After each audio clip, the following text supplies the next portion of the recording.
ஏன் இரவு வணக்கத்தை என்னால் தொழ முடியவில்லை? அலாரம் வைக்கிறேன், மனைவி எழும்படி என்னை எழுப்பிவிடு என்று கூறுகிறேன், எல்லா வசதிகளையும் ஏற்படுத்துகிறேன், ஆனால் இரவு வணக்கத்தில் ஈடுபட முடியவில்லை. அலி ஏன்?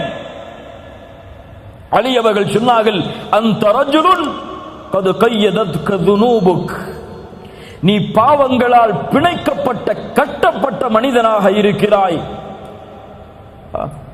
தொழுகையை சரியாக தொழ முடியவில்லையா? முயற்சி எடுத்தும் உங்களிடத்திலே பாவங்கள் இருக்கிறது. அல்லாஹ்வை முழு மனதோடு அழைக்க முடியவில்லையா? உங்களிடத்திலே பாவங்கள் இருக்கிறது. இரவு வணக்கத்திலே ஈடுபட முடியவில்லையா? உங்களிடத்திலே பாவங்கள் இருக்கிறது. நன்மையில் முன்னேற முடியவில்லையா? உங்களிடத்திலே பாவங்கள் இருக்கிறது. இதிலிருந்து நீங்கள் தௌபா செய்து விலகாமல் எந்த ஒரு சோதனையும் உங்களிடமிருந்து நீங்கள் நீக்க முடியாது.